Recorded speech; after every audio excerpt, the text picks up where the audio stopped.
there, kids! Welcome to the Child of Mecha live stream. I'm your host, Tim, the one and only Child of Mecha. And it is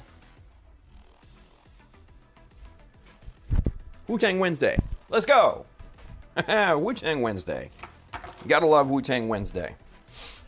You gotta protect your neck. Gotta protect your neck. Anyway, what's going on, people? Hope you had a wonderful day yesterday, and then, of course, again today. Busy all day, all night. Just getting shit done, especially with the store. I posted in the community for the channel members and stuff like that. Just kind of a teaser. Of things to come. I am reworking a lot of the designs for the shop, improving some things,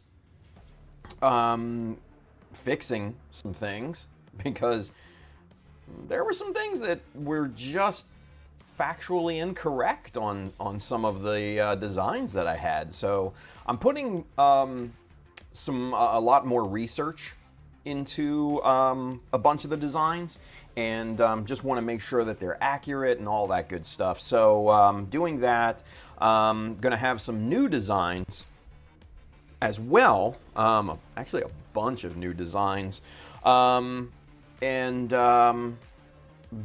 found just a treasure chest of resources for Gundam symbology and insignia and things like that. So I need to go through and, look at all of that stuff. There's a ton of things that I have to, redraw I used to use Illustrator, but now I use Affinity. So there's a ton of things that I have to redraw in Affinity. Because all of the designs I have redrawn myself. There's no tracing, there's no, no shortcuts. I hand redraw every single little detail to, my own exacting specifications. And as you guys have seen and know, I'm a fucking perfectionist. So, yeah, that's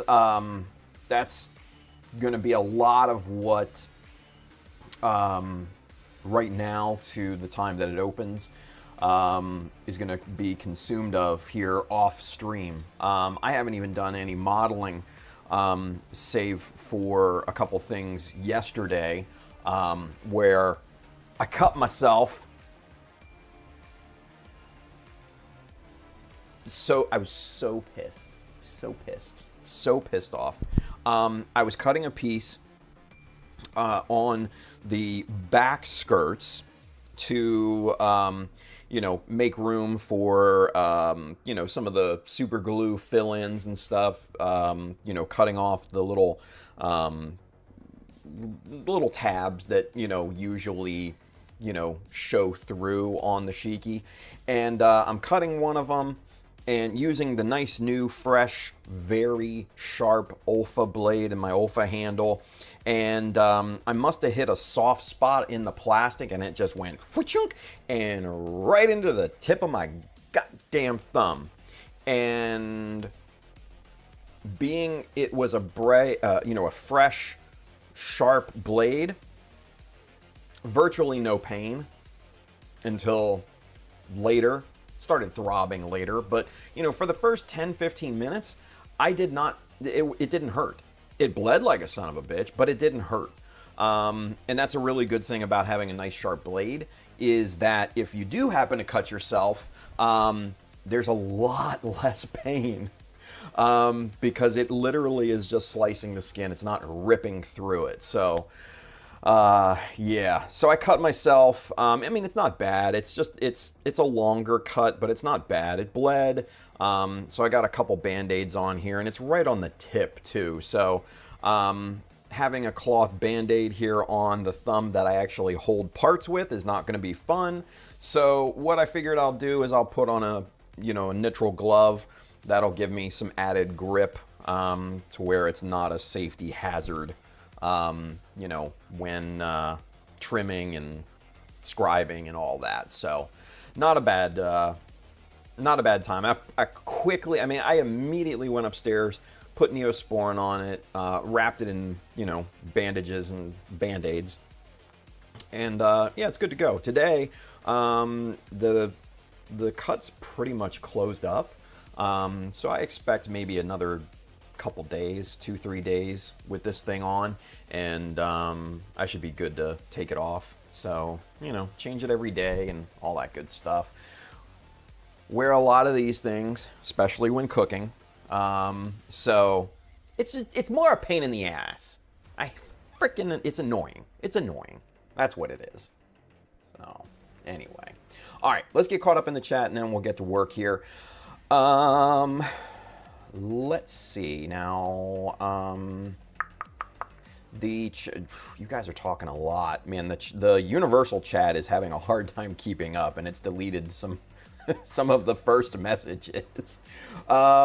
Let's see. Bill was in first. Bill said, and I'm not going to be able to highlight this because I'm reading off of a different chat, but Bill said, don't forget to add your 0 Parts Given updates on the community. It's due tonight. Let's see. Burke's with us. He says, oh, I'm sorry, Bill. I don't have a ZPG update. It's okay. Yeah, all that good stuff. Okay.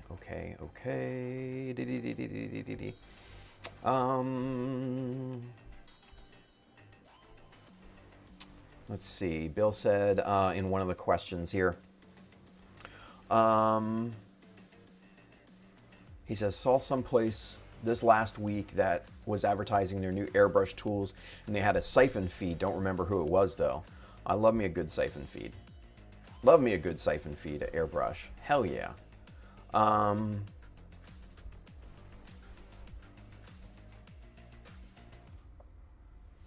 Burke says, I have a lot of clips, and it's great, but keeping the bottles and mixing the paint in them, etc. There's little things siphons do that gravity does not. Yeah. Like I said, I love a good siphon feed airbrush. That's all I use, honestly. Yeah, I mean, they're super easy to work with, the whole 9 yards. So, I love them. Love them.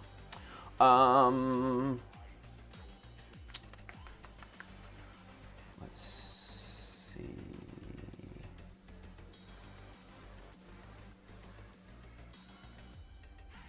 Where did I go?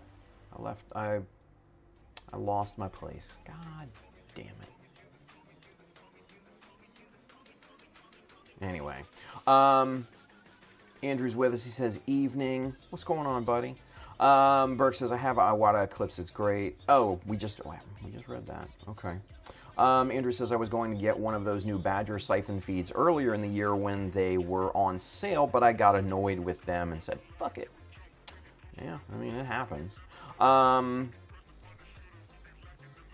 Burke says they German over-engineered their airbrush and really solved a lot of issues. Says I did a test with this by a washless. Interesting. Okay. Julius is with us. He says, hump day. What? Hello, everyone. What's going on, Jay? Bill says I have an Iwata Eclipse. Also, I thin and mix my paints in little glass hobby jars. I got off Amazon, so it's just pouring it in the funnel. Yeah, I mean, that's really basically it. Hang on. So what I do is where is it? Here it is. So, all right, cool. Is this?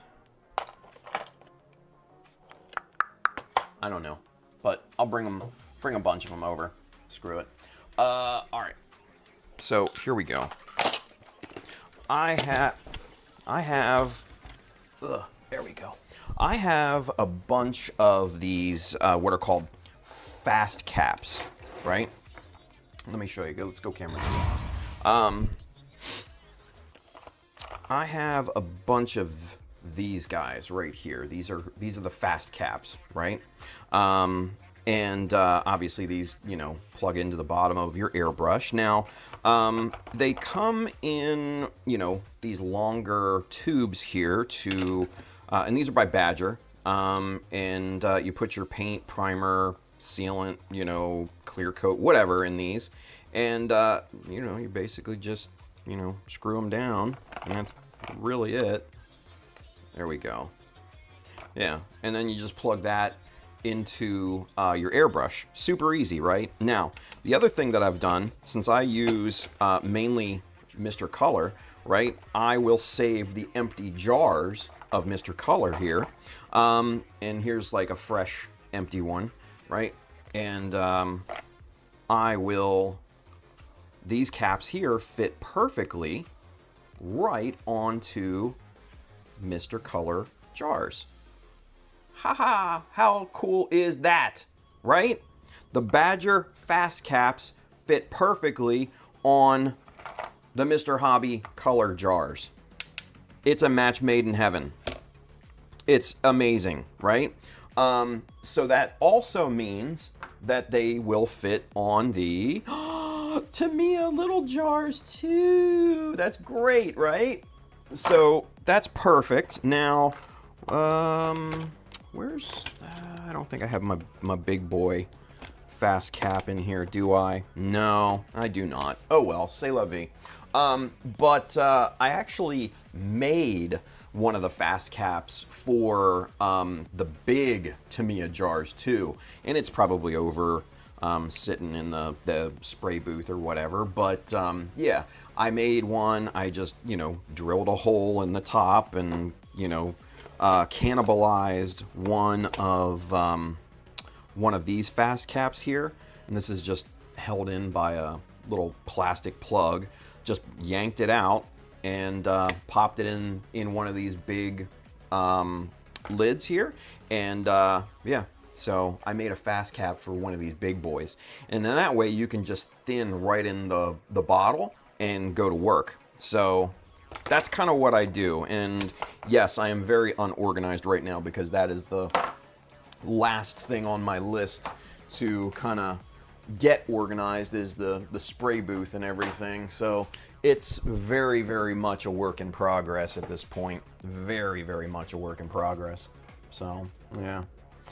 Let's see. Burke says I mix enough paint that I gotta keep them in the siphon bottles. Yeah. Julie says Mecha Army shirt. We wore that on Monday.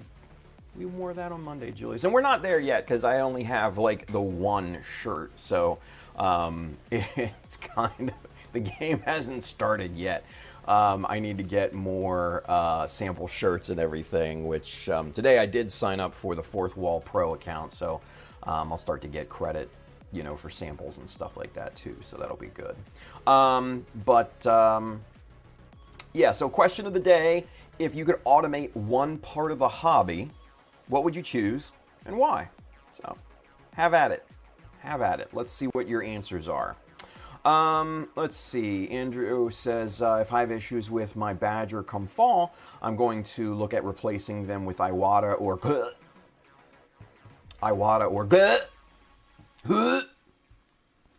That is a bad word around these parts here, Andrew.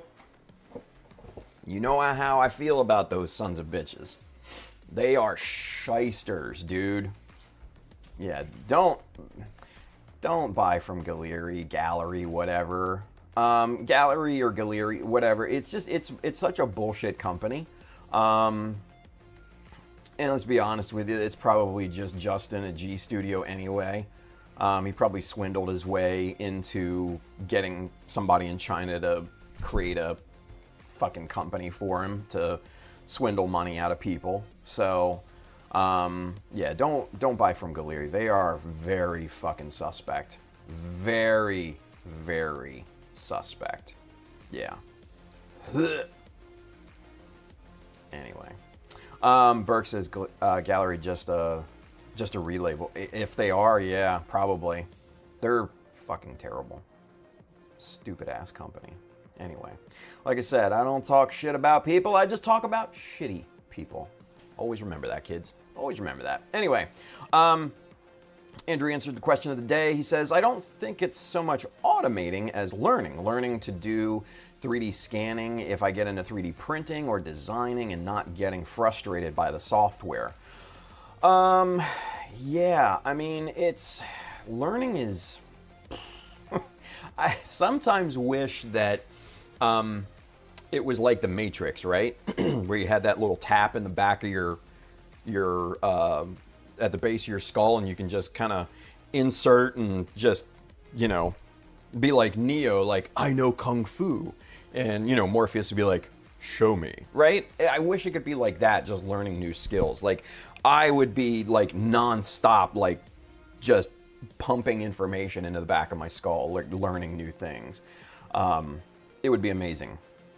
But yeah, learning sucks because, well, learning doesn't suck. Learning is awesome. I take that back. There are aspects of learning that suck, right? And let me go camera one to kind of properly explain myself here. The process of learning can suck sometimes, especially in the beginning. In the beginning, when you're first learning and you're like, what the fuck?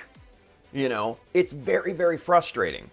Very frustrating. But then, as you progress, with that learning, there will be kind of that aha moment, right? Where you're like, it makes sense. And that's the step that you have to fight towards, right? And learning, in my experience, is very much like a roller coaster ride because at the beginning, you're going to be like learning so much up that hill, that first hill. You're going to be like, oh my God, this is fucking great. This is great. And then you crest that hill and then you're like all the way down. You go all the way down and you're like, what the fuck? I don't know shit. This is terrible. Like, I'm an idiot. I'm a complete imposter, right? And that's just part of learning. That's part of the ride of learning a new skill, right? And it's frustrating as shit sometimes. Learning how to, jump over to, Affinity from Adobe products was tough, and I had to learn it. But now I'm just like, I'm whipping through, and I'm like, okay, I know this, and this. I still have a lot to learn. I have to learn the layout portion of Affinity, but the Photoshop and the especially the Illustrator parts of Affinity, like, I'm good with. And then having to learn DaVinci Resolve, coming from Adobe Premiere, that was tough. And learning their Fusion page was really kind of a like a mind fuck, but I did it, and I'm glad I did it. It was good. But yeah, man, learning has its ups and downs. You just got to ride that ride to the end, man. So,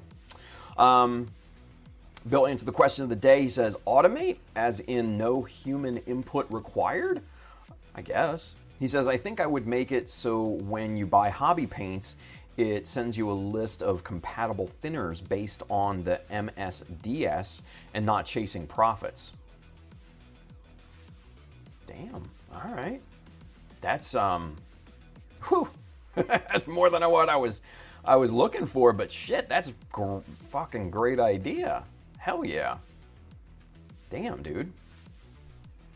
All right. I like that. I like that quite a lot.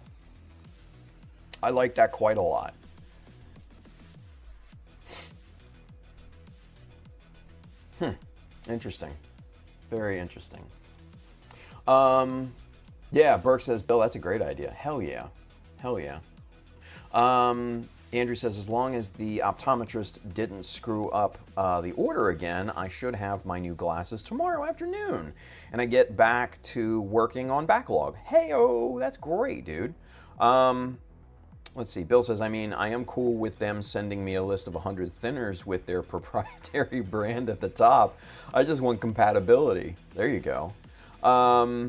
Julius says, to the question of the day, removing parts from the sprue and cleaning up the nubs. Oof, yeah. That's, yeah, been there. Yeah, I know how that feels. Burke says, strangely, ISO is the most versatile thinner I've used, right? It's in a lot of things. Hell yeah. It's in a lot of things. Kelvin's with us. What's going on, Kay? He says, well, hello, Tim, and y'all, all ya keyboard warriors. What's going on, Kelvin? Good to see you, bud. Gio's with us. He says, hello, everyone. I finished my real grade V Gundam last night. Posted pics on the community page. Excellent. We'll definitely take a look at that. Andrew has a question.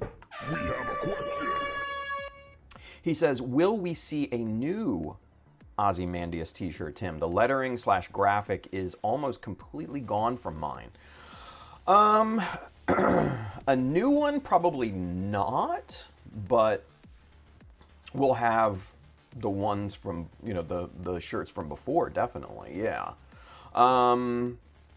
Yeah. You know, and it's funny because I ran the sales data. I exported all the sales data from the old shop, and I threw that into, you know, ChatGPT, and I was just like, hey, you know, give me a rundown on, you know, the most popular sales from most to least and everything, and I was fucking shocked at what sold the most. I was floored. Because, like, obviously I have much different tastes than most. And of course, being a, you know, classically trained graphic designer and stuff like that, you know, I tend to gravitate toward not necessarily minimalist, but more clean and simplistic designs, right? I like those clean looks. I don't like a lot of shit on my t-shirts. Like, just, you know, a symbol, the logo, I love it. Like, this is classic to me, right? And I've gotten so many compliments when I wear this shirt out in the wild. Like, you know, people will come up to me and be like, I like your shirt. Or, you know, throw up the dub, you know, to me and everything. And I'm like, one fucking poser, we were getting donuts one day, I think it was last year, and he's just like, yeah, Wu-Tang, I love it. And I threw back at him, yeah, Wu-Tang's for the children. He's like, what? I'm like, you fucking poser. Anyway, but yeah, I do tend to gravitate toward more minimal, simplistic designs, cleaner designs, right? But yeah, the Ozzy designs will definitely be back, without a doubt. Yeah. All the OG designs, you know, all of my own stuff will absolutely be, you know, back in the shop. Let's see. Bill says, "Hey, Gio, looks nice and clean. Hell yeah."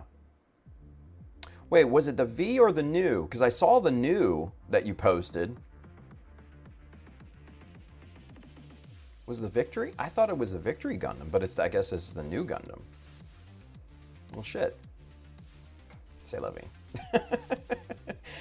Julia says, any chance you could do Mecha Decal sheet with the different insignia parts and shirt designs? Man, go by.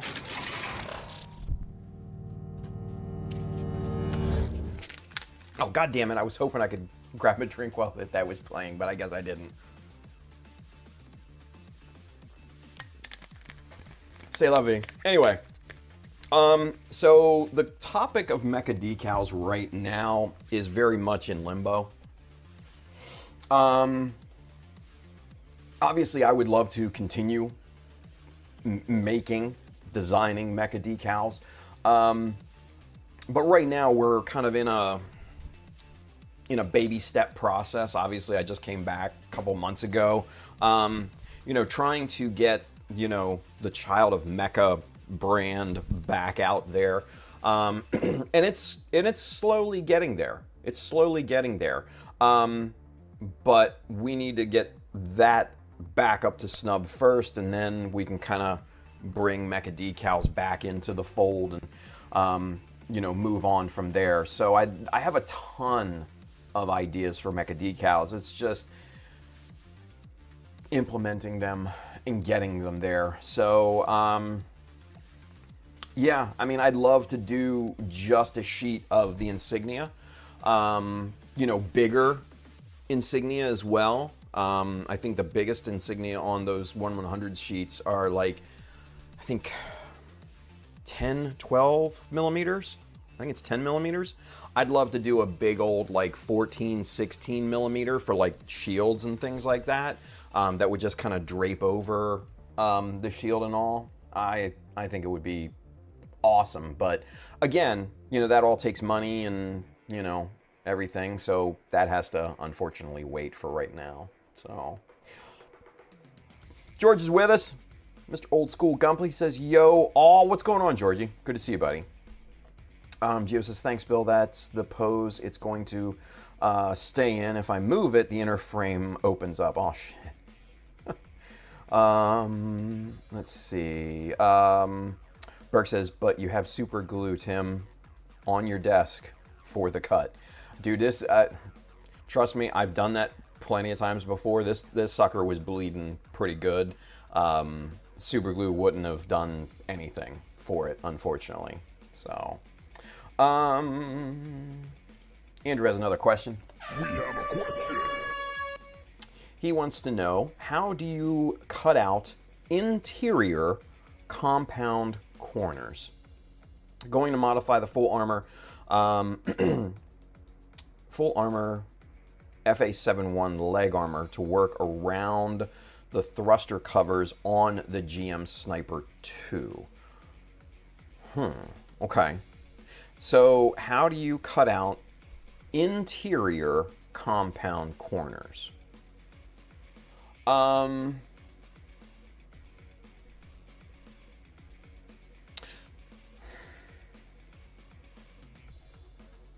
So what Andrew, I may need you to clarify that a little bit more for me, but what I'm thinking at this point is that you're going to be slotting the full armor over the GM Sniper 2. Okay.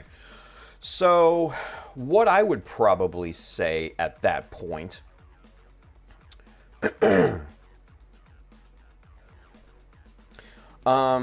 the interior, and what I'm guessing is it's the interior of that armor, right? Probably and obviously you're not going to see the inside of the armor, so it doesn't have to be clean or anything like that. I would use like a Dremel or a rotary tool and just go at it with like one of these curved bits. Focus, you fuck. Yeah, one of these curvy bits there, or like one of these kind of roundy ball bits, something like that, and just hog away the plastic at that point. That's the best thing I can kind of say. So, yeah, Andrew says right, and it would have an angled corner in the interior. Okay. Yeah, I mean, basically you kind of got to get creative with it. The Dremel, some of the larger chisels too, like this is a 1.5. This is great for like, sculpting plastic and things like that, just kind of digging in and removing material and stuff like that. But yeah, I mean, at that point you just kind of have to get creative with it, and just use whatever tools that you may have at that point. So, yeah, I mean, the good thing about it being on the interior side of things is that no one's ever going to see it, so it can be as messy as you want it to be. You know what I mean? So that's a good thing. That's a good thing. Bill says, on the 0 parts given on the community page, I posted a few thrusters with varying styles. Sorry, but didn't get to finish the thruster housing I had planned, but showed what I plan to use. Excellent. Excellent. Bill says, almost like they planned it, right, Tim? Hey-o. Burke says, whoa, that's awesome. How do you keep your caps clean and switch to different colors? Okie dokie. So what I do to switch between colors is very simple. I have a dedicated bottle, and this came with the airbrush, but I have a dedicated bottle.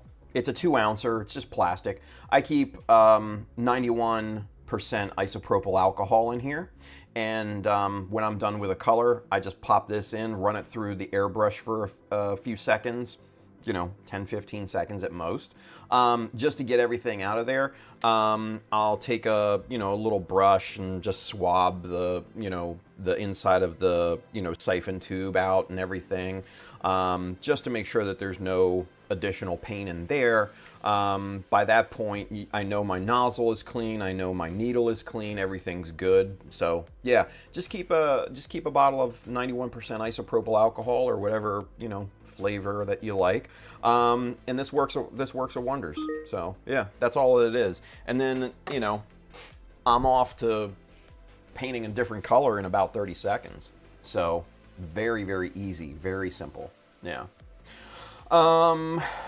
Let's see. Andrew says, good to know. Only reason I was thinking about the pukers was because of Barbados Rex. The pukers? Oh, Galir. Blech. Yeah. Fuck. It took me a second. Yeah. Yeah, Barbados Rex, I don't know why he shills for them, man. Very questionable. Obviously, they're paying him. But, yeah. Hobby X Core, he says, yo, what's up? What's going on, buddy? Good to see you back. Good to see you back. Bill says, sadly, making 3D files is already automated. There are numerous AI sites that take a 2D image and make a 3D file for you for a fee. Yeah.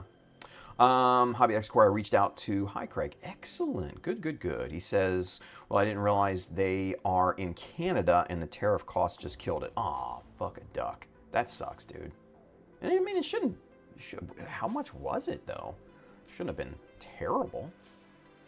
Let's see, Gio says, I only need one more airbrush. It's going to be the Harder and Steenbeck Kolani. Then I'm done buying airbrushes. That's what they all say, Gio. That's what they all say.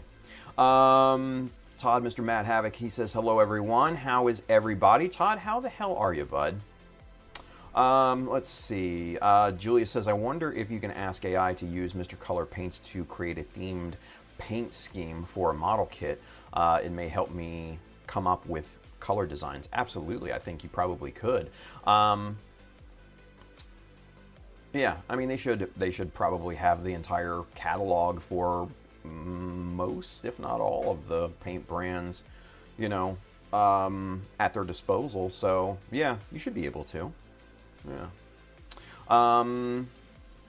Let's see. Bill says to Hobby X Core, maybe try talking to him about buying the files and have someone local print them for you. Yeah, it's a decent idea, right? Colin Mack is with us. What's going on, Colin? He says, feeling it's something is part of learning. Hell yeah.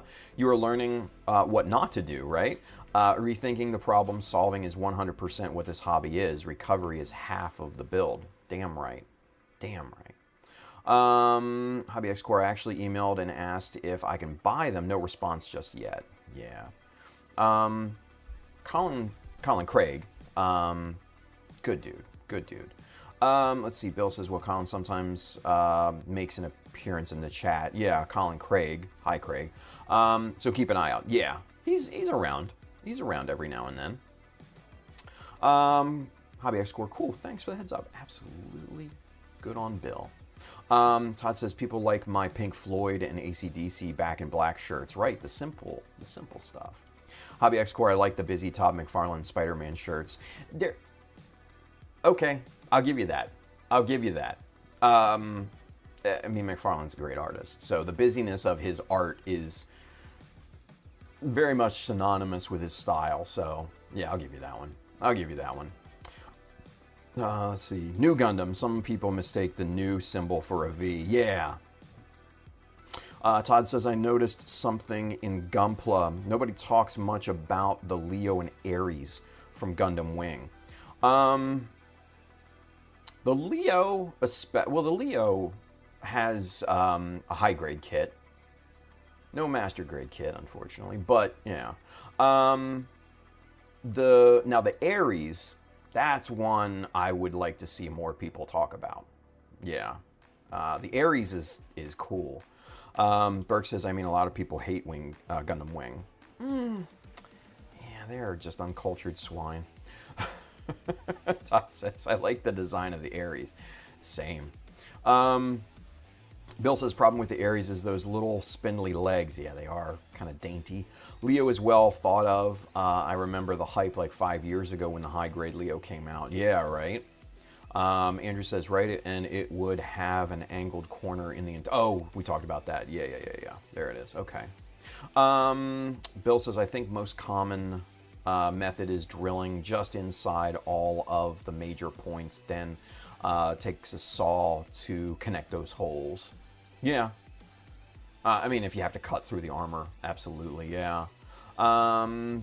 Dave B's with us. What's going on, Dave? He says, question of the day, like Japan, I wish North America / other regions had a runner recycling program. That would be cool, right? He says, I'm not sure whether Bandai's EcoPlaw program would fall into the same category, though. Yeah, I don't know. I don't know about that. Bill says, yeah, I know Games Workshop looked into it, but they found people kept sending the wrong brand of sprues to companies, and they can't recycle them all. Different chemical makeups. Yeah. Yeah, I don't know if it would work over here. People are dumb. Willis Jackson is with us. What's going on, Willis? He says, good evening, all. How's the custom build this evening? So far, we're just talking. Getting caught up with questions, answers, questions of the day, all that good stuff. We'll get to it here in a moment. But as a whole, really freaking good. I'm very happy with, the progress and everything. So we'll hopefully get to that here in a moment. Bill says, question. We have a question. He says, I don't have the exact paints yet, but plan to use a metallic charcoal, burnt orange, and try to match the old Honda Civic R spec blue, purplish gray.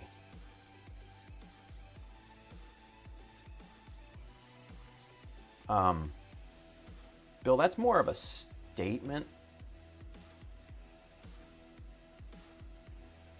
There's no question there. I don't know what to do with that, Bill. There's no question mark even. So I don't know what the question is, dude. Hi, Craig. What's up, Colin? He says, I'm working on the tariff junk. Did not take it into account when I reopened. I think the original files are on Thingiverse for free. Oh, shit. Look at that. Okay. Sweet. Yeah. The fucking tariffs. Motherfucking tariffs. Anyway. Let's see.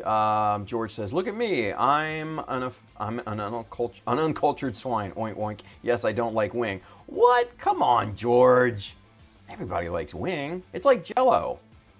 Everybody likes Jell-O. At least some point, right? Come on. Briggsy! He says the Leo high grade is all right, but the head doesn't move. That's dumb. Todd says, with the Aries, you can always customize the legs.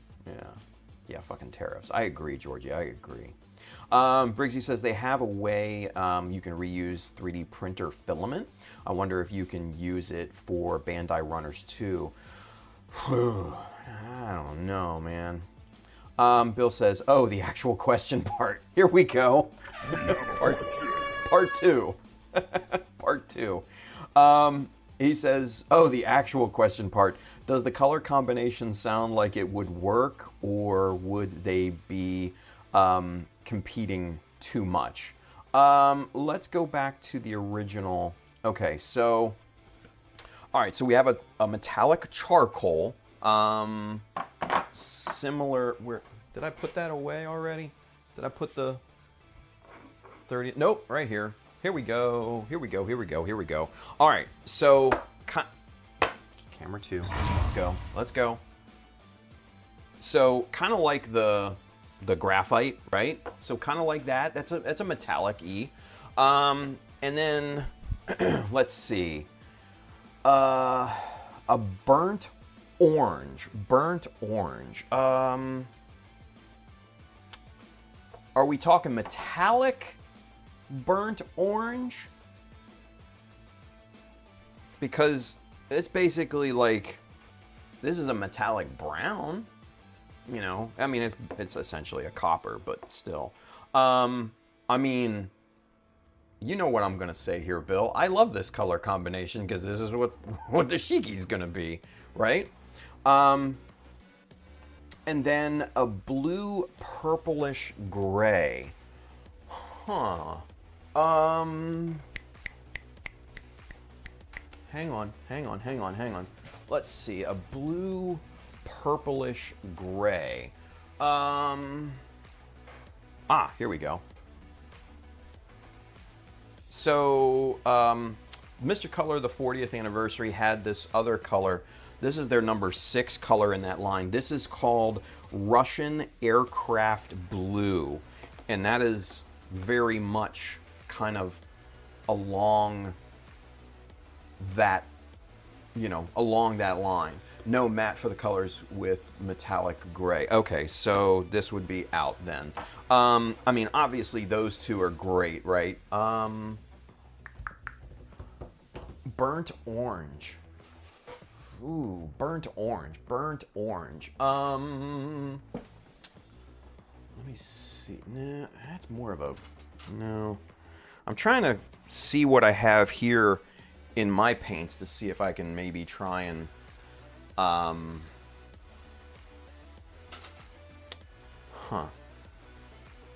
burnt orange. maybe this whole red might be close, but I don't think that it will be. Here's a red brown. What's that look? Oh no, that's just fucking brown. Yeah, maybe this whole red here, Bill, might be something. What do you think of like what that looks like? I mean, that's more reddish, maroonish, but still, kinda. But no, I think that could be. I think that could work. So, yeah. Let's see here. Oof, 30% markup for some plastic is hard to swallow. Yeah, that sucks. Dude. Uh-oh. Look who we have here on Twitch. Miss Tex Merkees. What's going on? She says F a tariff. Yeah. I'm right there with you. To quote Tim, wing and jello, hooch hooch. Matt Jude Joshua 6'7", 8'9", buddy. Todd says, I'm hoping that they make an anime series or movie of Frozen Teardrop. They do have a new wing project that they're working on. It is animated. So we're not 100% sure what it is yet, but there may be a chance. Todd. There may be a chance. Let's see. Matthew Joshua says, if I want to automate, I'll do the pipes. Too much time. Oh, for like a Zaku. Yeah. Mike Dawson says, just got home from work. What's going on, Mikey? Good to see you, bud. Matthew Joshua says, and also, hello, I'm an F91 fan. Nothing wrong with that. Todd says, did Tim cut his finger again? Yes, I did. I explained it at the top of the show. Yes, I did. I cut it yesterday, and it's such a pain in the ass, but it is what it is. So, Bill says, no, Matt for the colors with me. Yeah, okay. Cool. Let's see. Gio says, put a VTEC engine with the color scheme. There you go. Todd says he needs to wear metal gloves or he will be cloning parts of himself. Jesus. Willis, he says, Mr. Color GX 218 Graphite Black is similar to that Mr. Color. GX 218, I don't think I have that. Do I have that? I do not. Son of a bitch. Oh well. Yeah, but this, man, I tell you what, this graphite is such a beautiful color. It is really, really good. Yeah. Tech says, I got here by accident. Meant to load Twitter. Fair enough. Bridgie says, if anyone likes the way the real grade Sazabi looks, they got a third-party version of it on USA Gundam Store called the Real Great Saz Warrior in 1/100. Yeah, they upscaled it, right? It's on pre-order. Yeah, a lot of the companies, a lot of the third-party kind of Chinese companies are doing that upscaling of you know, like the real grades and other things. You know, how about you guys upscale a fucking, you know, high grade Leo or something like that, or come out with an Aries. You know, I'm sure George would love it. Anyway, all right, kids. So let's get to it. Yeah. All right. So, last we were together, this is basically what we got done. Looking really good. The plating and everything, the scribe pattern, all of that works really, really well. Very happy with all of it. Super, super jazzed.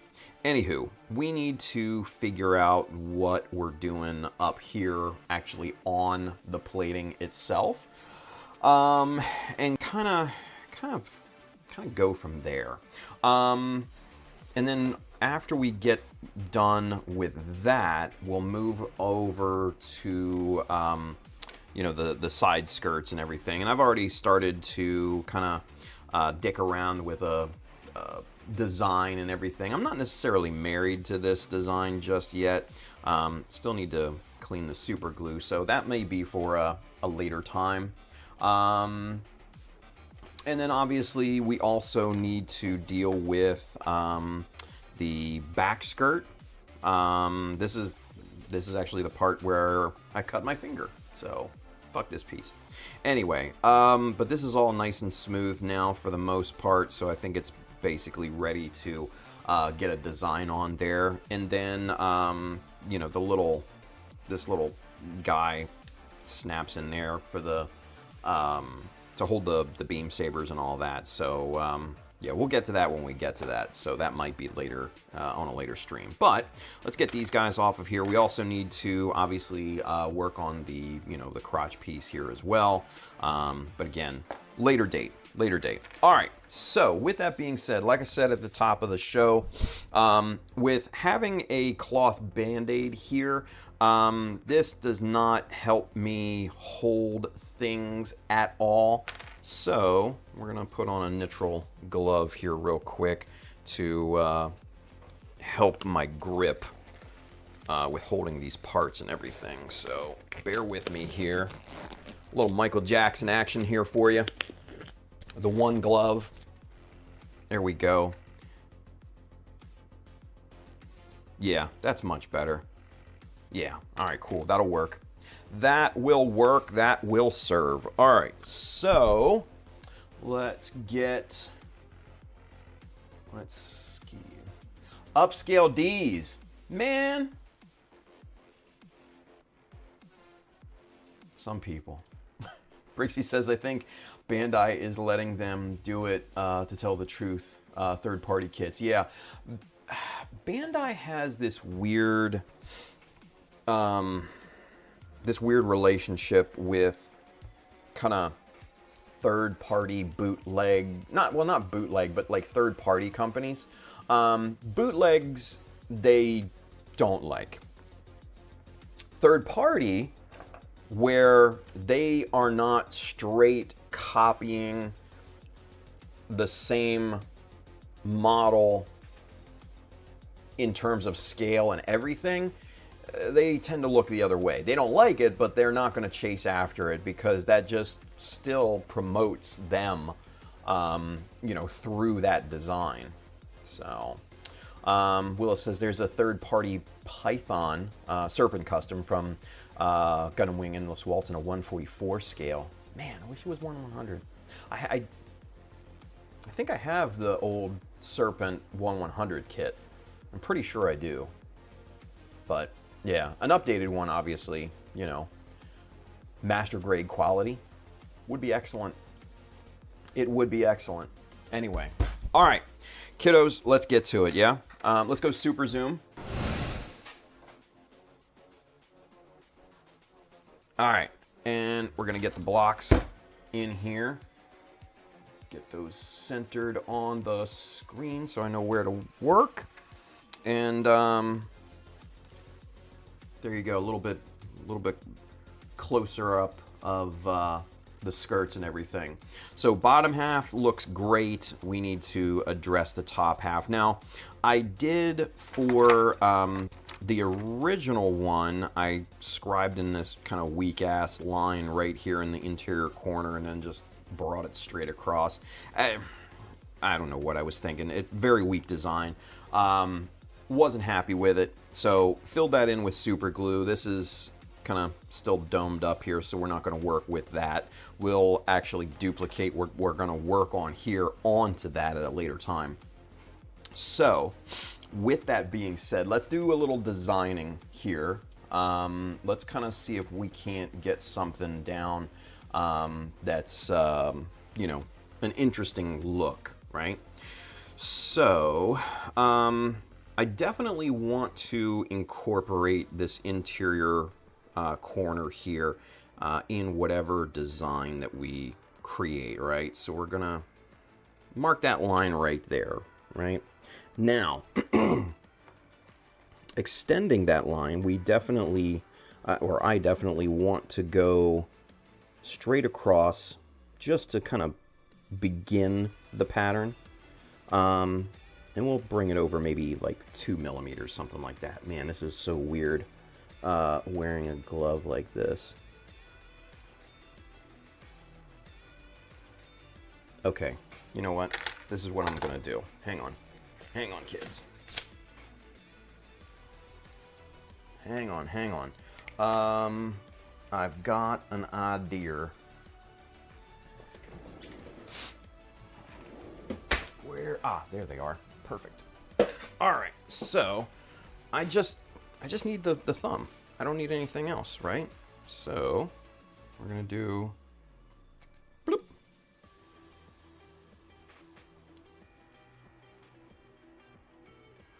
Bloop.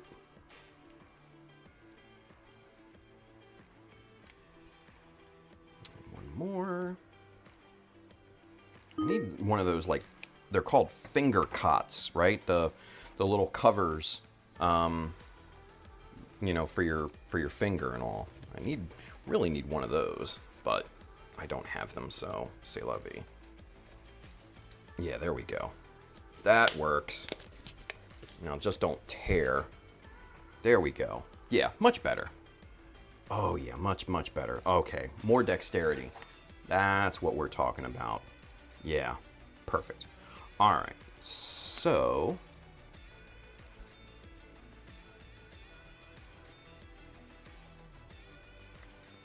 get this lined up, bring this line over.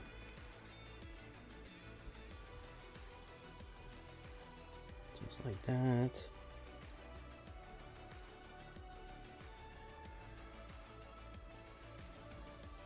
Okay. So bring that over just a little bit. Now, what can we do here? I know what I'm gonna do. I have an idea. All right. So what I'm thinking is this.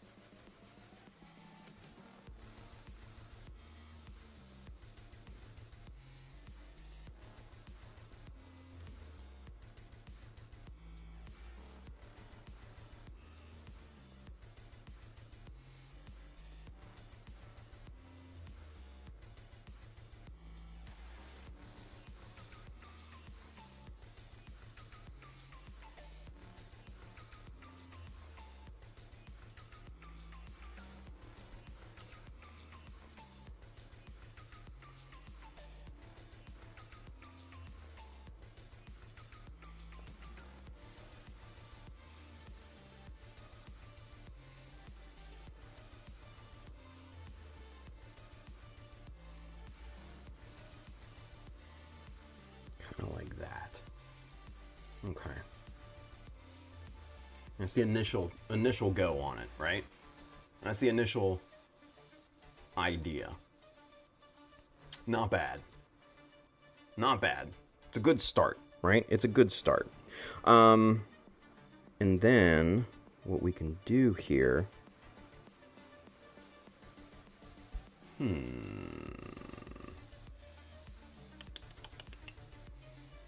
What? Okay. So I have an idea. Brewing.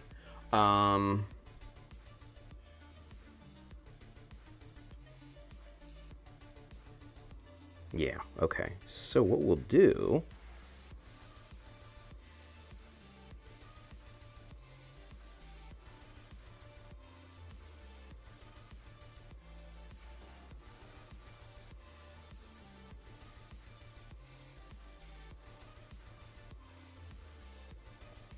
Yeah, something like that. Okay, so where this piece here would be raised, like a raised, like piece of plastic or something like that we'll put on. I dig it. Okay, so this I think is going to work pretty good. And then what we could also do...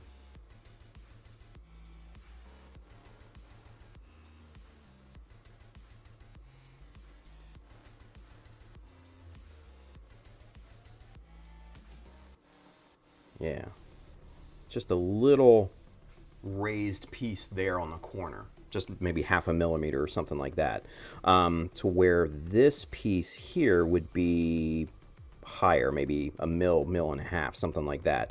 Very pronounced, right? I dig that. I dig that quite a lot. Now, the big question is should this outer piece be raised maybe 0.5 millimeter, something like that? I'm thinking maybe, yeah, at this point. I'm almost thinking we bring this down a little bit more.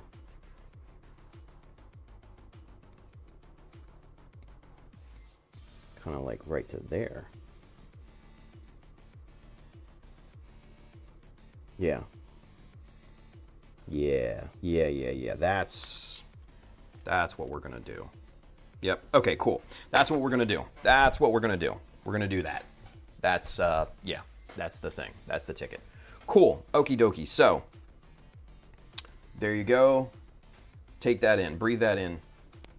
Let it fill you with its design.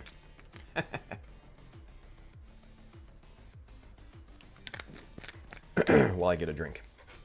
Okie dokie. So I like this. I like this. I like this. I like where it's going. Kelvin Branham, question of the day answer. He says, automation? Nah. Okay, for you young cats, my old ass is still figuring out my iPhone. Oh, Kelvin, come on, buddy. He says, but I'd be a hypocrite if I didn't say I'm building automation into my model railroads. Hell yeah. What kind of automation there, Kelvin? What are we talking about here, bud? Burke says the third-party Master Grade Sananju Takumi set is also amazing. I dig it. All right, rock and roll. But yeah, Kelvin, what you've piqued my interest here, bud. What automation are you working with here for the railroad? Because now I'm curious. Now I'm curious. So, all right. With that, let's get to this here. All right, so now let me see here what I need to do. All right, I want to make sure that none of this competes terribly with the, with the crotch, right? And I don't think that it will. I think that'll work really well in unison with everything. All right, cool. Yeah, good with it. I'm good with it. Let me see something here. Because, will that be too big? Yeah, it will be too big. Screw it, scratch that idea. Oh well. All right. So that's about 5 millimeters wide. So where is my 4.8? Is this? This has got to be 6.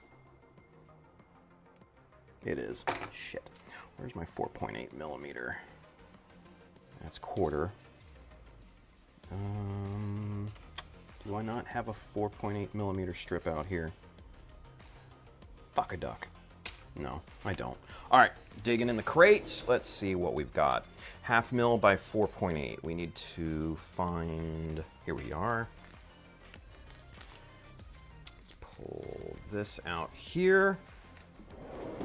And let's see. Nice, okay.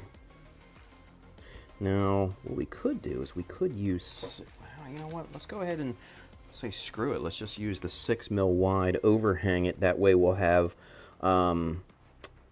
plastic to shave off and form and everything, so that'll work.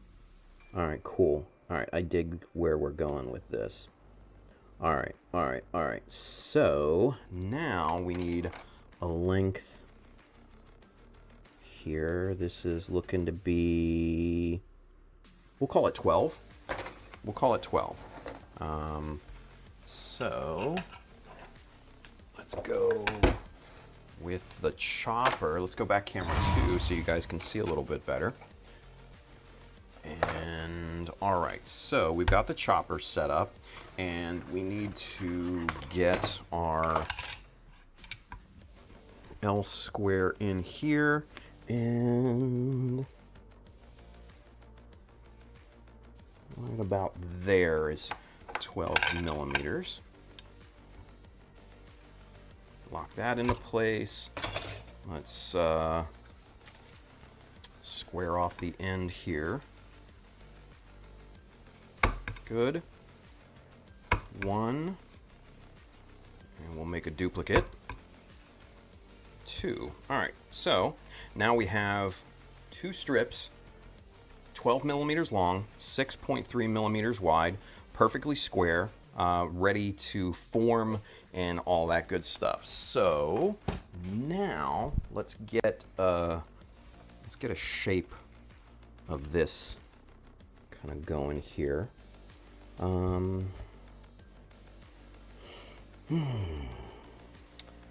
What I may do,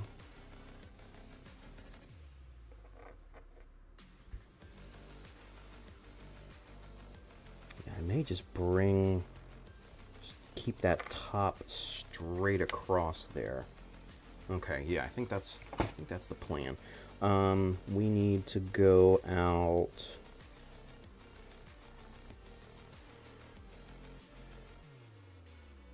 We'll call it 4 millimeters. All right. Now, here's a really good use of scribing jigs. Let me school you guys here. Let's go super zoom. So we need 4 millimeters, right? Now, we're going to use our 4 millimeter scribing jig, right? These are wonderful for measuring.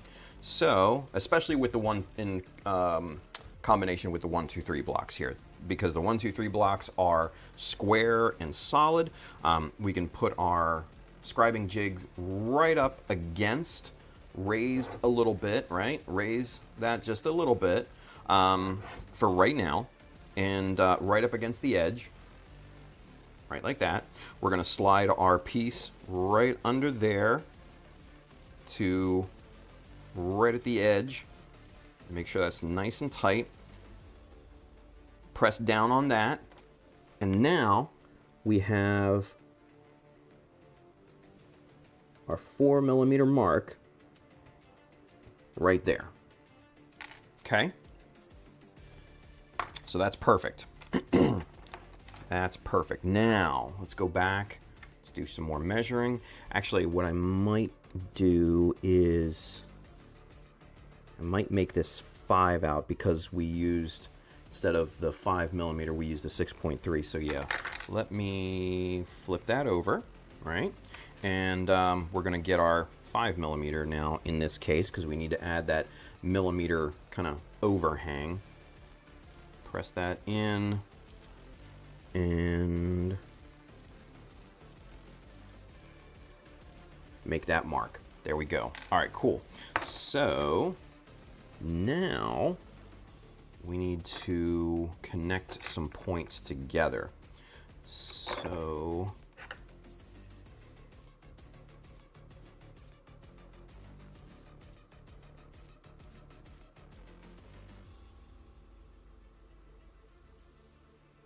that is 2.5mm up. So now we grab our where's our 2.5mm? Here it is. So we need to come up from the bottom and measure over. Just make sure that's nice and square in there. We're just basically laying out our points right now, right? Okay.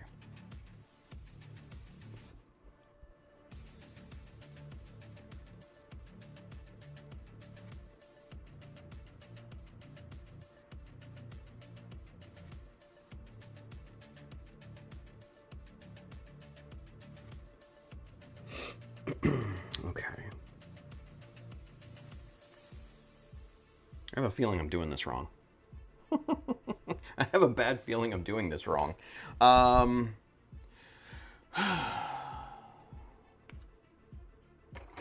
I'm pretty sure I'm doing this wrong. All right, so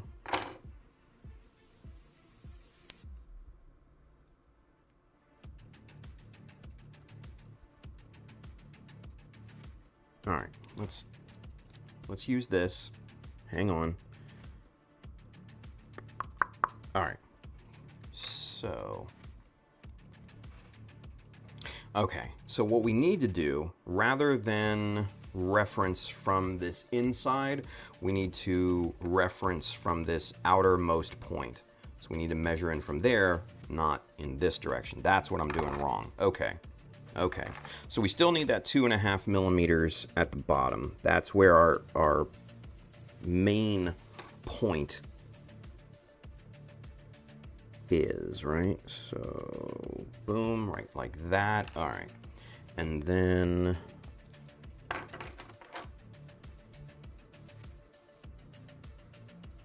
this comes in 3mm from that point.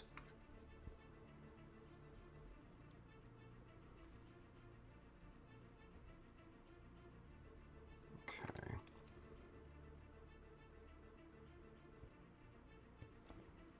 Right, like that. Okay. So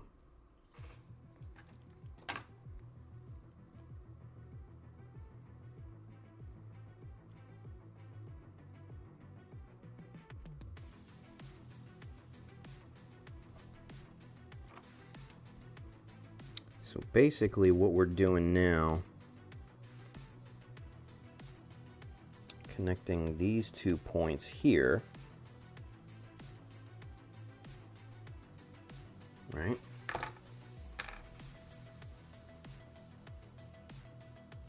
No, shit, wait a minute, what am I doing here?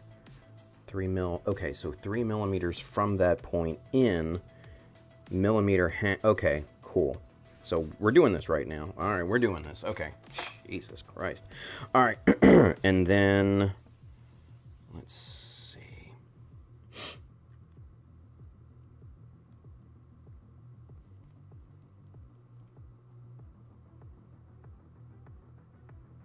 Then we need to come in 1mm from this side.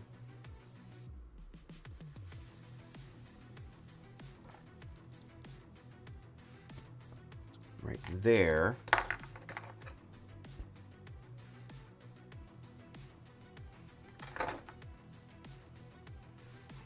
And then we basically connect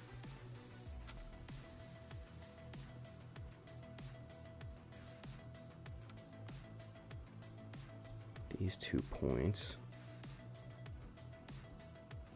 like that, right? We'll see if this is correct or not.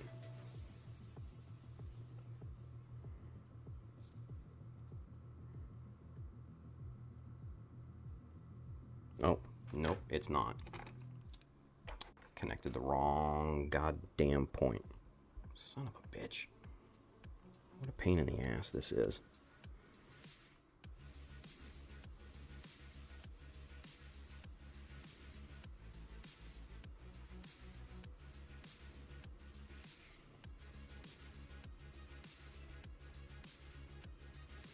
Just like that. Okay.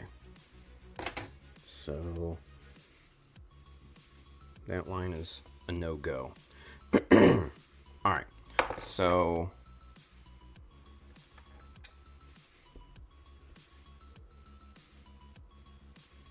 yeah, that's much better. All right, cool. Let's get this cut and see how that matches up here. Now we're going to use nippers to do this because it gives us a nice straight cut.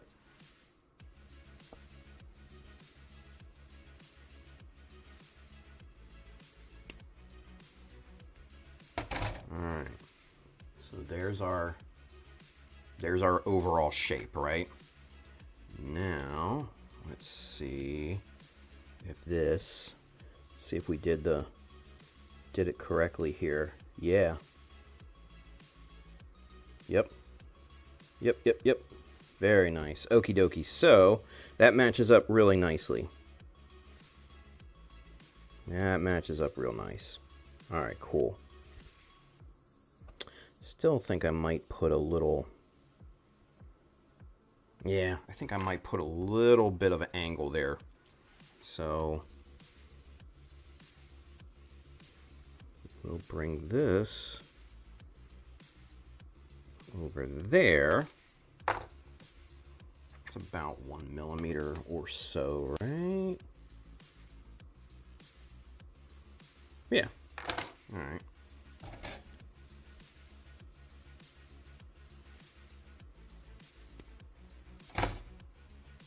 Just snip the corner off of there.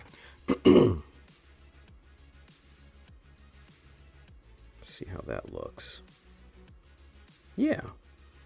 Hell yeah. All right, cool. So there's our part, right? So now we can duplicate it just by matching these up.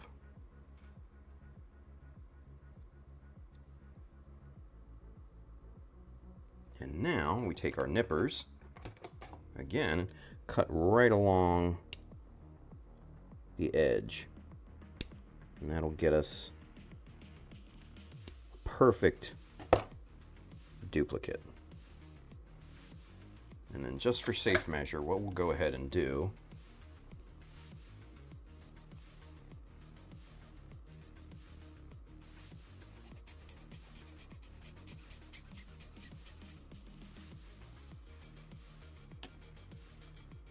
file these edges nice and flat here real quick.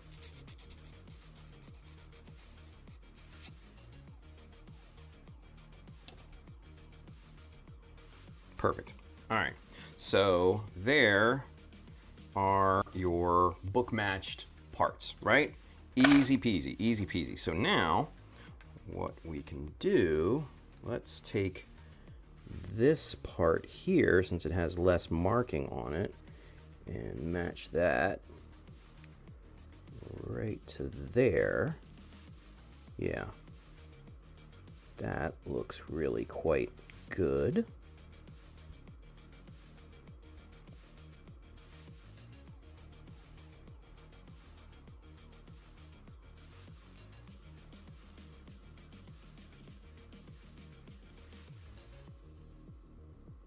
Okay, cool.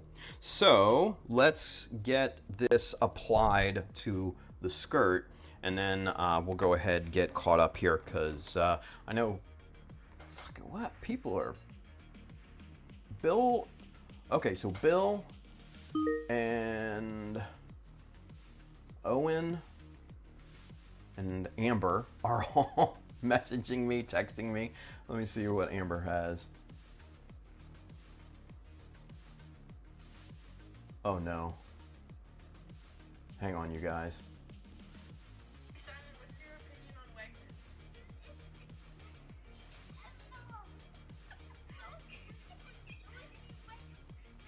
Wegmans?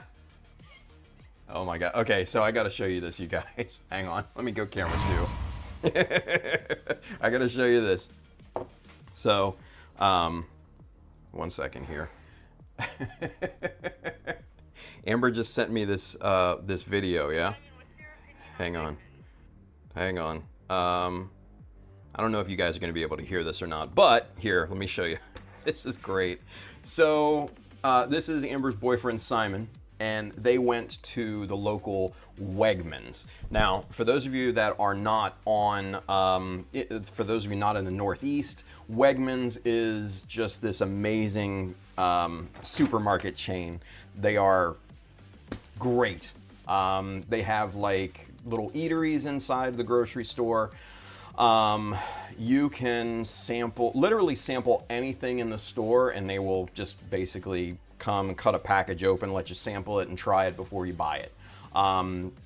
Very, very high quality, even on like their, house brands and stuff like that. They have a pizza bar, sushi, sandwiches, hot bars, things like that. So you can get Chinese food, Indian food, Mediterranean food. They have pre-made dinners and stuff like that that you buy, pop it in the oven, and you just basically go.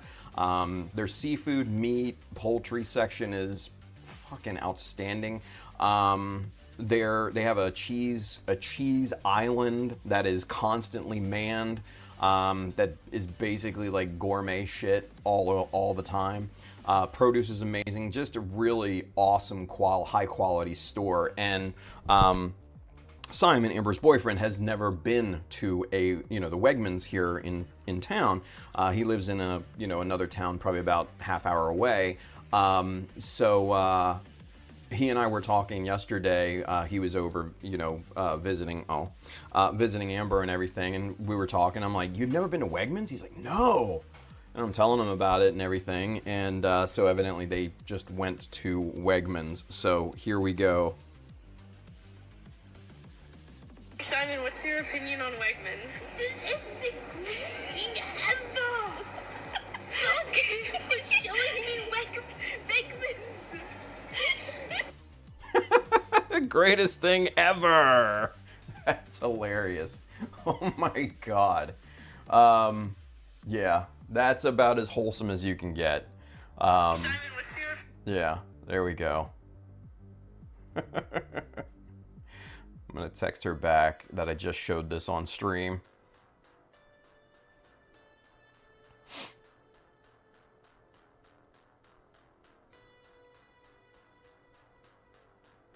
All right, there we go.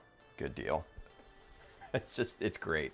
Very, very wholesome. Very, very wholesome, you guys. Sorry for that interlude there. Let's get caught up in the chat real quick while we're here, yeah?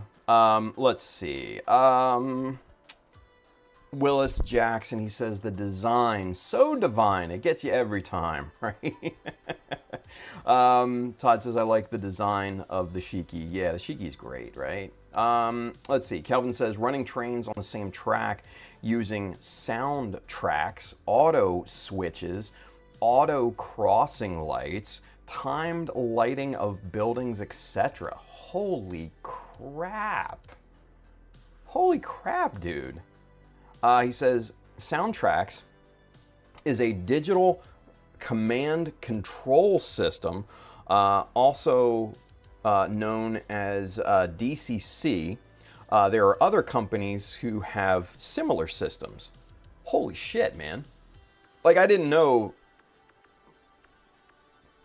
trains, like the dioramas, of trains could get that crazy.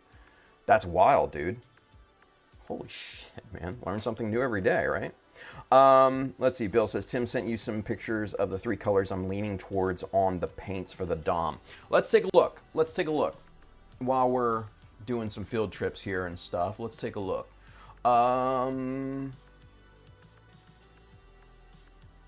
Okay, so here we go. Here is the color combination that Bill is talking about. The electric blue. Look at that. Oof. Okay, so there's the dark rust. Kind of a dark orangey color, right? Okay. And then you got your metallic. Actually, do I have that? Is that this one? What number is that? That's 5. Yeah, I do have that one. This one right here. The MS Gray. Let me take a look at what this looks like. Shake it up first. Because it's probably separated at this point.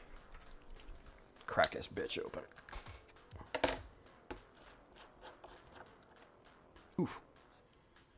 Yeah, I mean, it's definitely darker than the graphite. That is for sure. It is definitely darker. Along the same amount of flake, I would say. It's very subtle. It's not an in-your-face metallic. You know what I mean?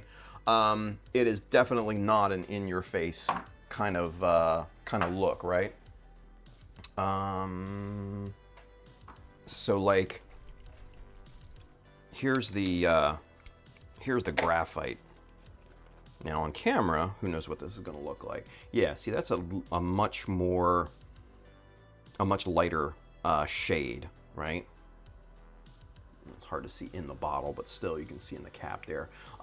That's definitely more kind of like your gunmetal color, but graphite is a great, descriptive name for this, because if you were to look at, like pencil lead, this is exactly what it would look like. It has that shine, that subtle metallic shine that graphite has. But in terms of the color combination, Bill, I mean, I don't hate it. I don't hate it. The only thing that I made, suggest is the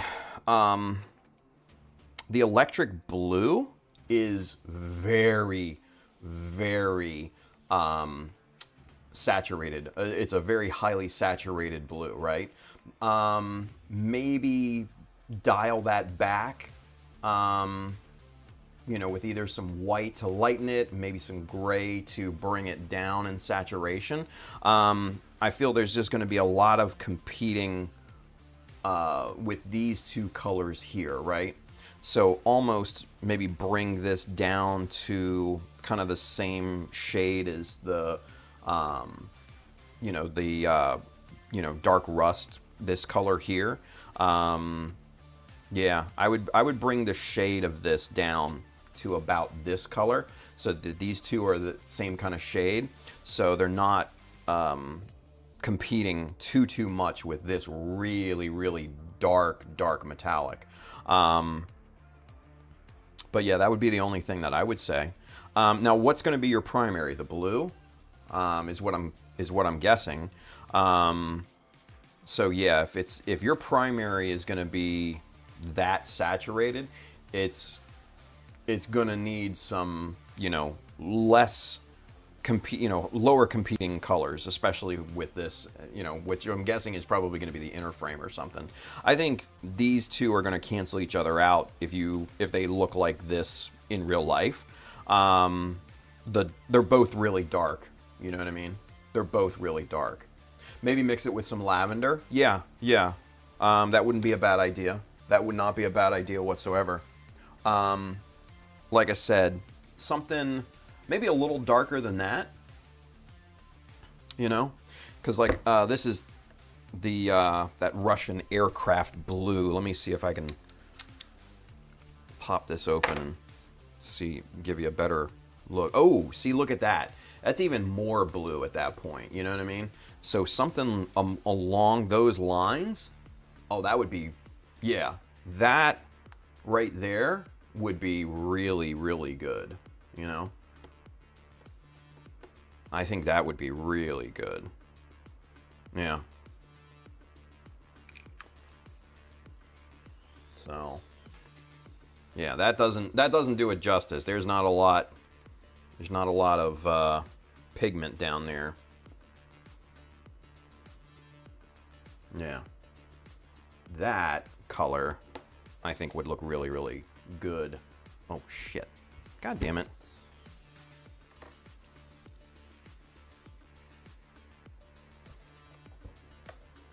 Yeah, that color with the rust. Yeah. I think that would look pretty good. I think that would look pretty good, dude. Pretty good. Pretty good. So, all right. Let's get the paint put away. Let's catch up with the rest of the chat here real quick. Let's see. Anyone else post their 0 parts given yet? I don't know. Bill says on the third-party front, I think Bandai was forced to back off a bit as part of them getting China to allow them to put a Gundam base on Chinese soil. You know, they've always kind of been like that. You know, you talk to some of the people that work with and for them. Yeah, it's one of those kind of not discussed but understood types of things from what I gather. So, yeah. Since it began construction, Bandai has not been going after third-party guys as hard. Yeah, like I said, the third-party is not, I don't think, on their radar too much. It's the straight bootlegs, you know? I think that's who they really don't like. Because that is directly infringing upon their own product line. So, let's see. Mike has a question. We have a question. He says, do you plan on doing more themed builds in the future, like a Halloween themed build later this year for the fall? Probably nothing like that. It's a little gimmicky, you know, for me. I know there are guys that, you know, kind of do those kind of more specially themed builds. It's just not my thing. But I always have a theme, you know, for my builds, Mikey. This one being speed is obviously, you know, a bit of a more obtuse theme than, you know, what I'm used to doing. But yeah, I always have a theme. Always have a theme. So Bill says, haha, sounds like when I took my dad to Central Market here in Dallas and he found they had 10 different varieties from around the world of cantaloupe. One of the few things he could eat for a while. Oh, man. That sounds awesome, dude. Yeah. That's one thing that, like, Maryland and Baltimore doesn't have that a lot of other places have is, like, food halls. We have this place down in the city called Lexington Market, but, like, it's not great. Like I've been to, like, you know, food markets out in California when I was out there for, like, you know, SCGMC and stuff like that, and it's just like amazing. It basically get any food that you want under one roof. It's awesome. But yeah, Maryland, Baltimore just doesn't really have anything like that, unfortunately. I wish they did. Bill says, I think I already have that graphite from the special edition along with a pastel blue pearl. Ooh, see, there you go. Willis says, the Gundam color is a semi-gloss, if I'm not mistaken. This guy right here, let me show you what this is. This, technically this is labeled as a metallic. Yeah, this MS gray. Yeah. So, Bill says, okay, maybe mix in some lavender. That was more what I was looking for. Too bad the Gundam special editions are hard to come by. Bill, send me your address, buddy. Send me your address. I'll send you a bottle. Because I ordered, when I ordered these, I ordered a case each. So I have 6 of these, and I don't know, when I looked at this, in comparison to, you know, the colors on, you know, the online pictures and everything and the cap, I was just like, ooh, that's a cool gray. But then it came in and I'm like, I look at it and I'm like, motherfucker, that's not gray. So yeah, dude, I'll send you a bottle of this. Hell yeah. So yeah, shoot me your address, dude. I'll send it out to you. I'll send it out to you. Calvin says, oh, one other thing, the Soundtracks has a system I can use my iPhone for wireless control for my engines, which are Steam era narrow gauge. Kelvin, I don't know what that means, but it sounds cool as fuck. I'll be honest with you. Look it up when you get a chance. I fucking will. That is, holy shit, dude. That is crazy. I didn't know trains were like that. I honestly didn't. I mean, I knew trains were, dudes into trains were fucking deep into it, but like, holy shit. Let's see, Todd says, I'm going to call it a night, tired and sore tonight. Hope everyone has a good one. Aw, man, Todd, take care, buddy. I hope you feel, hope you're getting better, man. Hope you're getting better. Bill says, oh, USAG still has some of the Russian aircraft blue in stock. Awesome, since it was limited run. Yeah, 40th anniversary. Hell yeah. Hell yeah. Let's see. Kelvin, love that Tim style MJ glove. Yeah, dude. Like, I have no grip on this thumb since I have a Band-Aid on it, right? I have no grip. But then wearing the fingers and shit on my other fingers, I don't have the dexterity, that I need. So, yeah, had to cut them off. Bill says, just ordered some from USAGs. Oh, nice. Let's see. Dine Dash 2 is over there on Twitch. What's going on? Thank you for tuning in.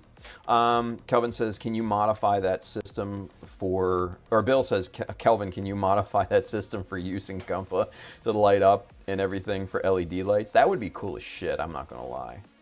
Have a whole like big diorama, something like that going on. That would be dope as fuck. Anyway, let's go back to Super Zoom, kids. All right, what's the time check? 11:42. We got about 20 or so-ish minutes. I want to get some decent work on this thing done. I know we've been talking a lot tonight and answering questions and, doing little minor field trips and stuff and looking at paint and everything, but I do want to try and get, a little bit done here. So with that being said, let's get some plastic on plastic. Let's get some glue on this bitch and let's get it down the road, yeah? All right. So, get that little guy locked into the tweezers there. Now, let's get the visor back on. And I'm going to use Plastic Magic on this one here. I feel that I'm going to need a little bit of time to place this on here properly. So, I'm using Plastic Magic for this here. And I think I put a little too much on here. All right, there we go. Now it's getting good. Okay.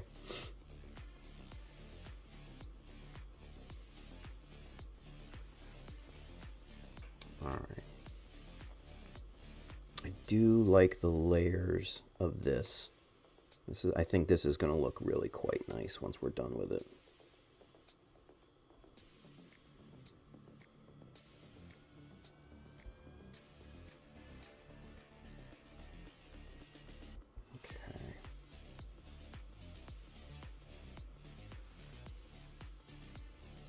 Now, what I'm looking for is a nice consistent reveal around the bottom of this this plate. So I'm thinking about, about 1 mil to the beveled edge. Okay. Yeah, that looks really good. That looks to be about 1.5 mil. Let's make sure. I want consistency with this application here. So, yeah, that looks really, really good. All right, cool. So, there's that. That looks real nice.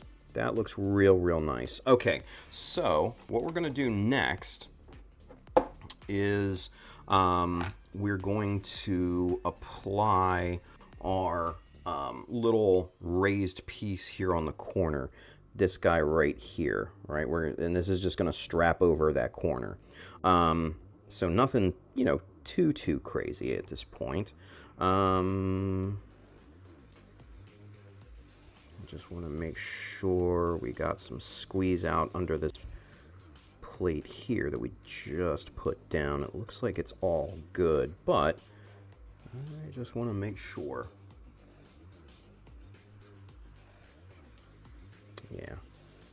Yeah, I think that's going to look real nice. Those layers, when this thing is all painted, those layers are really going to pop. We're going to outline scribe this plate, bevel the corners or the edges here and everything, cut this off to, you know, to fit this surface here. Yeah, I think this is going to look really cool. Okie dokie. So, with that being said, we need 1/2 by 1 millimeter. This, what is this? Looks like 1/4 mil. That's exactly what it is. Now see, now I'm thinking, do I do 1/4 mil for this? Since we use 1/2 mil there? Yeah, I think we do. I think we use 1/4 millimeter. Yeah, okay, let's just do that. Let's do that. All right, so with that being said, let's put this off to the side here. Grab our 1/4 mil by 1 millimeter strip. Let's just square this end here. Very nice. And we don't need a big long strip, but I do want to cut a little bit more than what we need so we have a little bit of overhang, right? So there's that. Now, we're not going to use plastic magic in this case. Or do we? No, we should. Fuck. Alright, yeah, we're going to use plastic magic in this case. It slows us down. Like, I want speed. I want to be quick with this, right? But that's just not in the cards for this thing. Now that... is that square?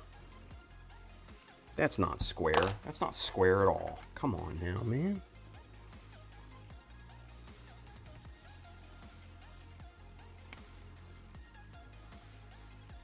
It's a little bit better. It's not there yet. There we go. That's much better. That's much better. All right. You guys, real quick, I forgot to mention at the top of the show. Don't forget to, there we go. Don't forget to sign up and get notified for when the store opens up, yeah? Because it'll probably be sooner rather than later. Because I'm making super good progress on it. Yeah, it's going really well. So click on that link, put in your email address, get signed up, and get notified when it goes live. There will be a discount in the email.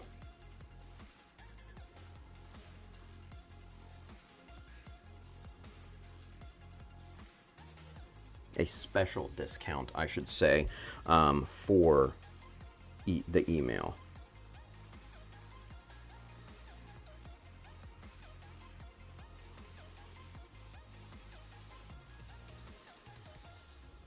Okay. Yeah, that is good there. Let me just get just a little bit more around the edges here just to make sure that this is nice and adhered.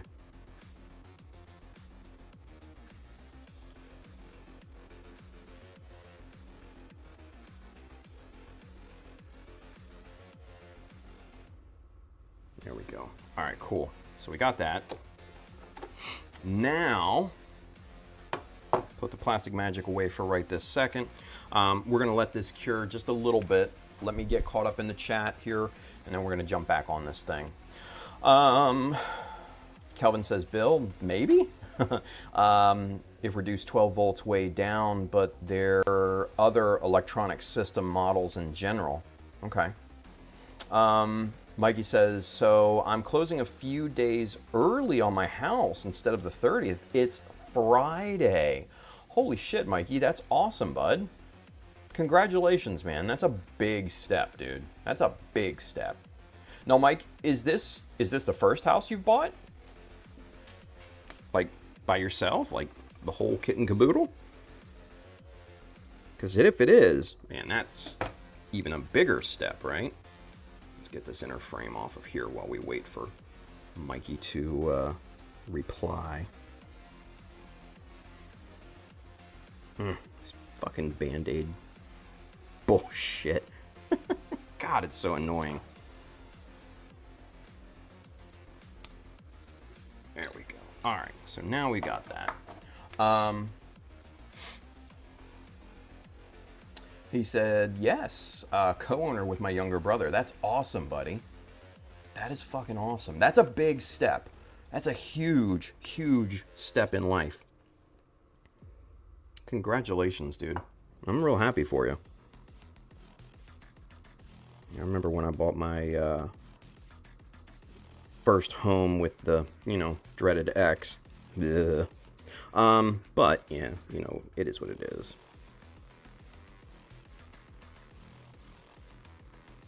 Alright, I'm just going to clip that off there. That is not cured just yet, so I'm not going to dicker with that little strip just yet. But we are going to clip this guy off here. That looks good. And then now, hopefully I don't get cut again.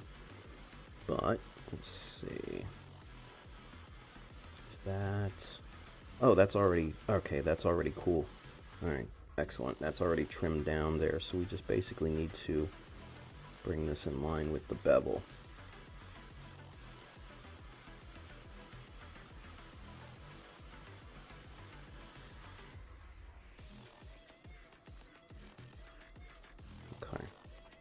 Cool. All right, so there's that. Now then, what I think I'll go ahead and do is outline scribe this while we're waiting for the glue to cure. What time is it? 11:52. Okay, cool. So, let's go ahead and get this done.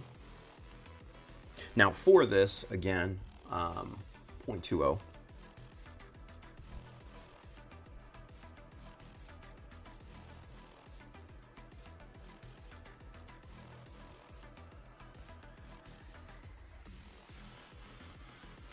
Oh, I swear, scribing into opaque plastic like this compared to this transparent bullshit is literally the difference between night and day. It is so much better scribing into this.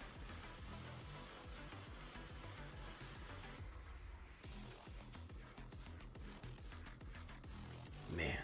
Yeah, such a huge difference. It's so much smoother, scribing into opaque plastic. So much smoother. My God, man. Oh, I missed this.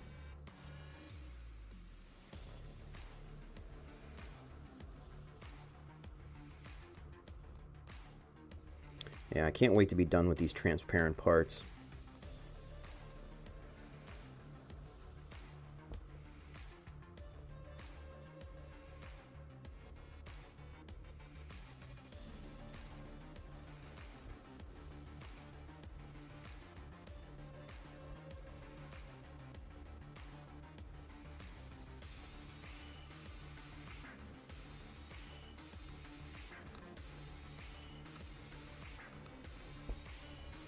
Okay.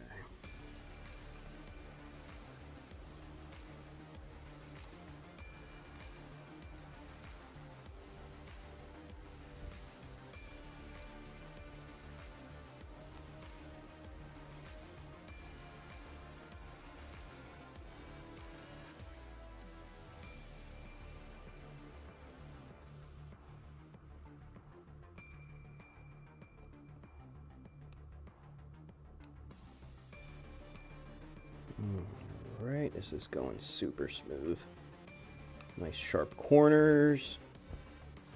Get those locked in. Very, very nice.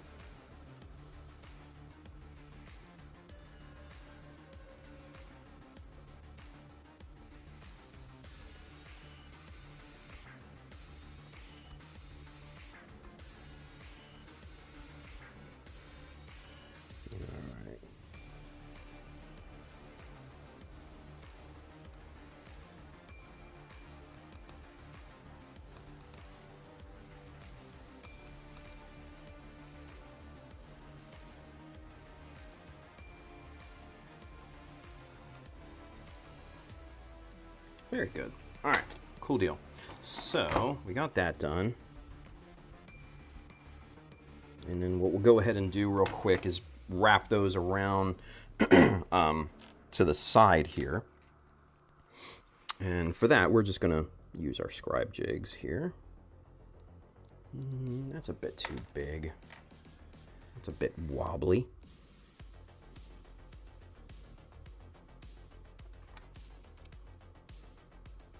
Okay.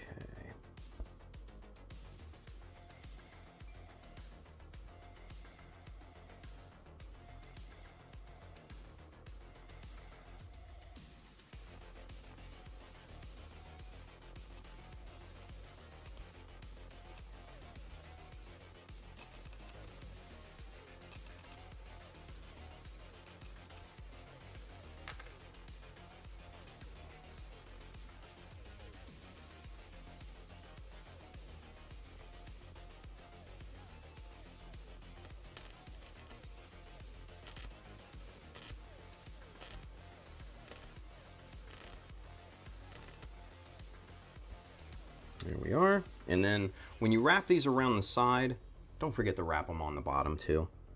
It's just, you know, attention to detail.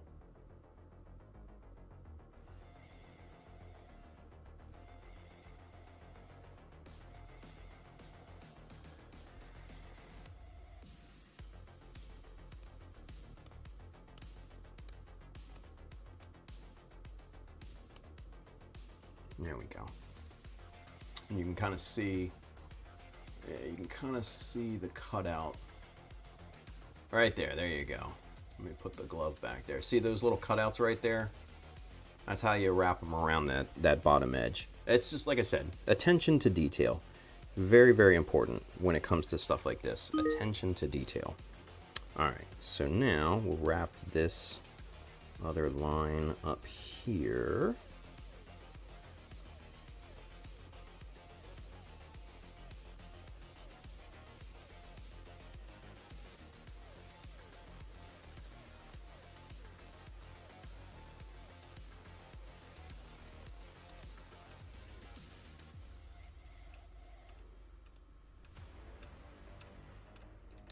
Okay. Very nice, very nice.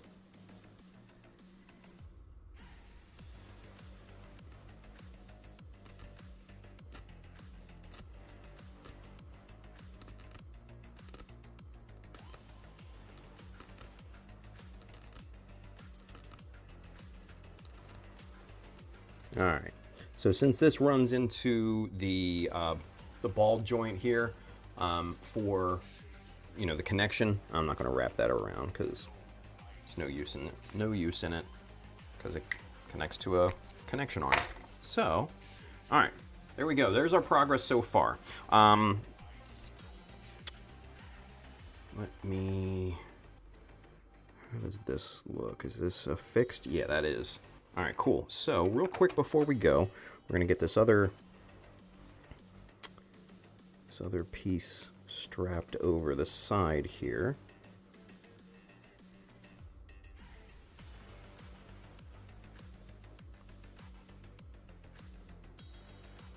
Just very carefully trim that back.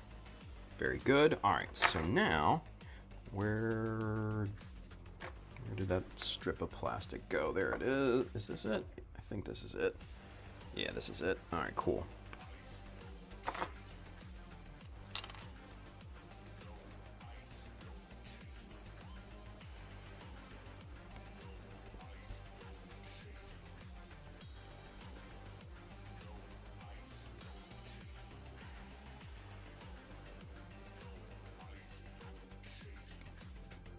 sure that's nice and square. Okay. And our plastic magic back in here.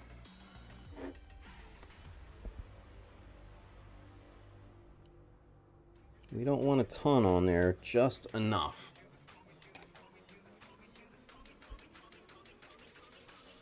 There we go. That little bit dries very, very quickly, so we need to be pretty quick with our application here. Get off the tweezers.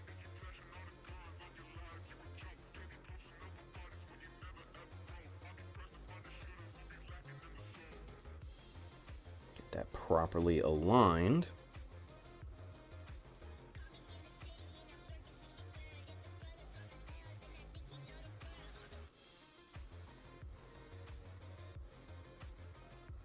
Here we go.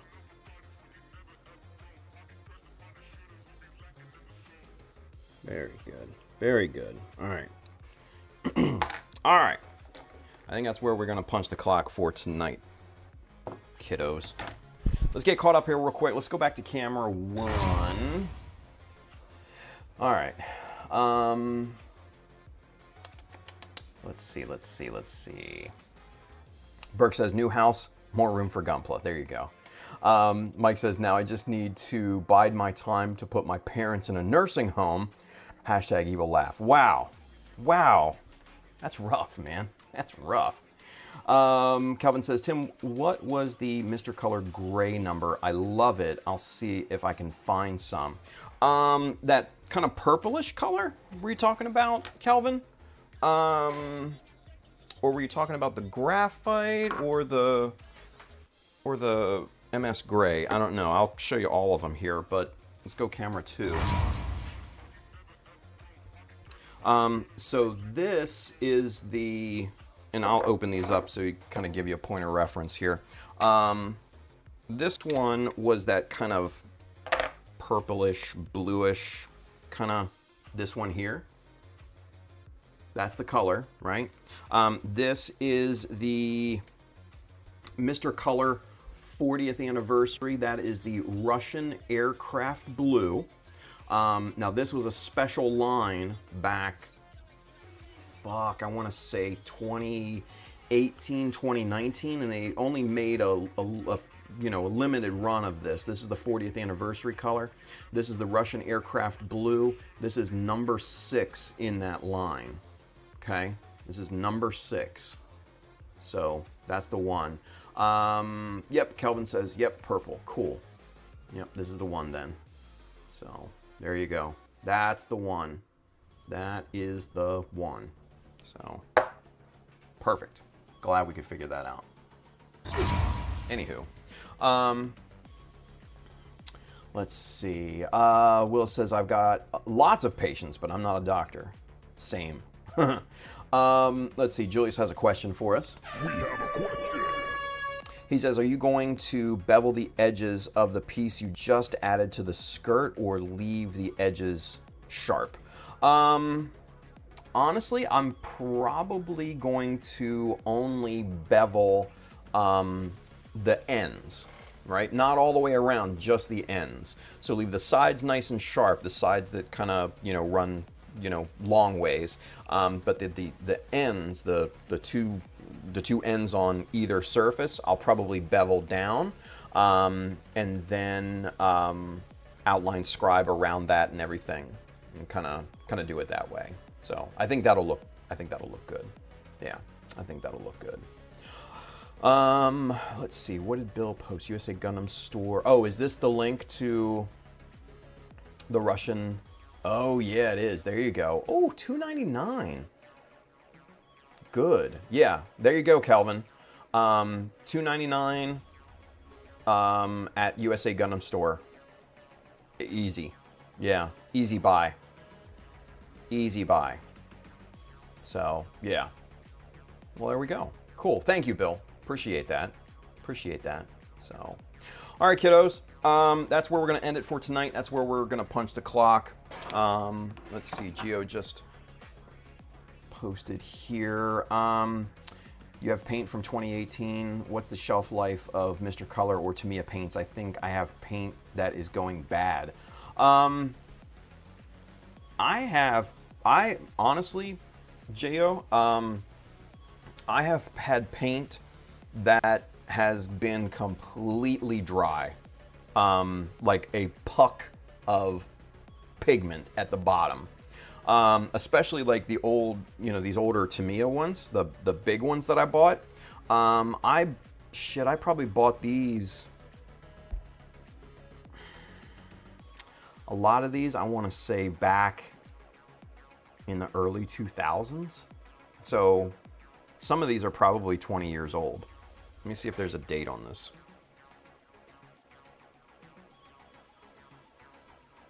I don't see a date on this bottle here.